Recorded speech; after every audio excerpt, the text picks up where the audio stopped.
Esto es un cerebro humano, cuyo peso es aproximadamente de 2.500 gramos. En su interior se encuentra la estructura más compleja que existe en el universo. Hay tantas células en el cerebro como estrellas en el cielo.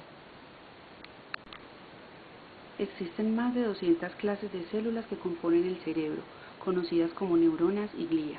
Están diseñadas para realizar tres funciones: recibir información de otras células, procesarla y transmitirla al resto del cuerpo.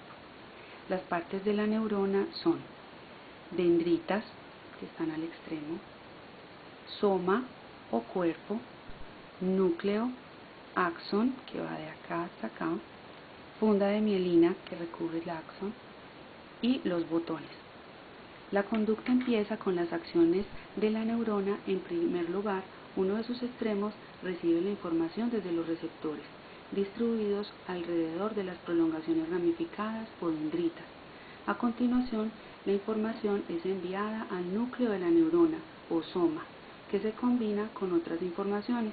Posteriormente, toda la información recibida se transmite a lo largo del axón en forma de corriente eléctrica o impulso nervioso. El impulso termina en los botones terminales. Estos botones contienen sustancias químicas que posteriormente son segregadas con el fin de enviar un mensaje químico a las neuronas adyacentes. Aunque aparentemente puede parecer que las neuronas están en contacto, las neuronas no llegan a tocarse. Tienen que enviar sus mensajes a través de unos espacios que tienen una sustancia líquida llamada sinapsis. Son excitatorias.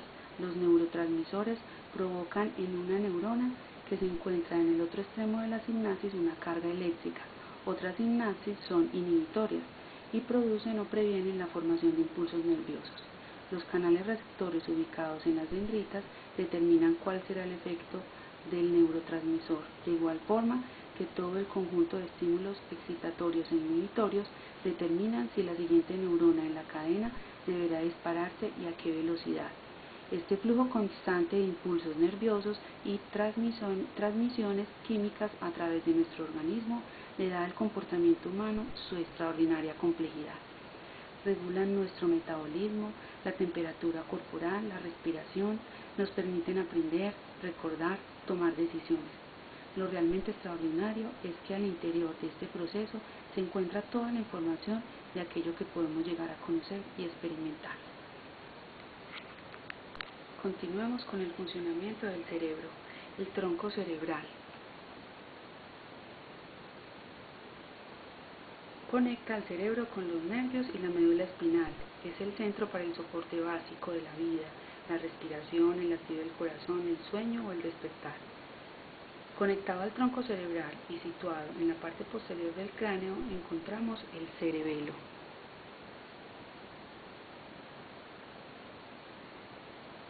Coordina los movimientos de nuestro cuerpo, controla la postura y mantiene el equilibrio. A continuación, en las profundidades del cerebro se encuentra el sistema límbico. Este contiene varias estructuras comunes a los demás mamíferos, ya que todos poseen una estructura cerebral similar. Desde este sistema se regula el mantenimiento de las funciones internas del organismo, la temperatura, la presión de la sangre, el azúcar, entre otras más. También regula las emociones y los impulsos como el deseo sexual o el instinto de supervivencia. Es producto de la evolución de hace cientos de miles de años y muy importante para procesar las emociones. Las partes del sistema límbico son el hipocampo, el tálamo y el hipotálamo, tálamo e hipotálamo, y la amígdala.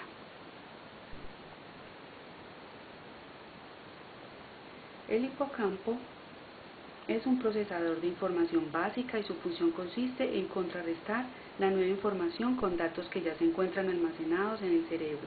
También almacena determinados tipos de memoria. La amígdala constituye el sendero que conduce al sistema límbico para los impulsos sensoriales. El hipotálamo actúa como un nexo entre el cuerpo y el resto del cerebro, segregando por lo menos 7 tipos de hormonas que son conducidas hacia la glándula pituitaria, que a su vez libera hormonas en las corrientes sanguíneas.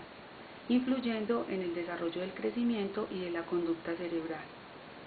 El tálamo funciona como una especie de repetidor, emitiendo señales desde el resto del cuerpo hacia las regiones cerebrales que le correspondan. Rodeando las estructuras más primitivas, desde el punto de vista evolutivo que compone el sistema límbico, se halla el cerebrum, que en el ser humano se constituye como la parte más grande de lo que habitualmente llamamos cerebro. Es aquí donde los impulsos nerviosos se transforman en imágenes, símbolos, palabras e ideas. Este es el cerebro. El cerebro se divide en dos mitades, los dos hemisferios cerebrales, que están conectados por millones de fibras nerviosas que componen el cuerpo calloso.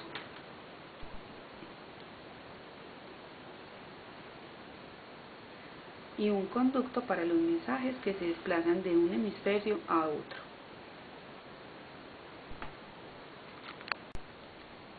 La capa exterior del cerebro es la corteza cerebral, la imagen más característica del cerebro, el centro del pensamiento consciente, la percepción, donde se integran todas las sensaciones y respuestas y que ocupa el lugar más alto en la jerarquía de las actividades cerebrales.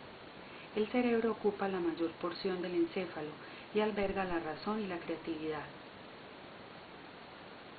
Se divide en 4 lóbulos: lóbulo frontal, lóbulo occipital, lóbulo parietal y lóbulo temporal.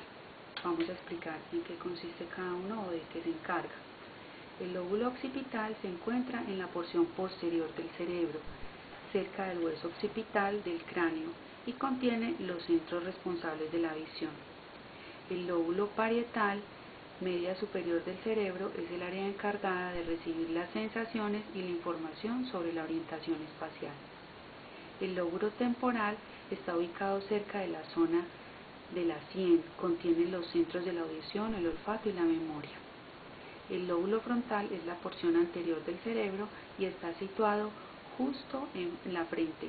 Es el responsable de la coordinación motora voluntaria, contiene los centros para el control de todos los músculos y los de los movimientos coordinados y rítmicos de la cabeza y garganta, como la ensalivación, la masticación y deglución. El lóbulo frontal también contiene los centros superiores del pensamiento, la memoria, el razonamiento y las áreas de asociación. Algunos investigadores piensan que la esencia de la personalidad se encuentra aquí.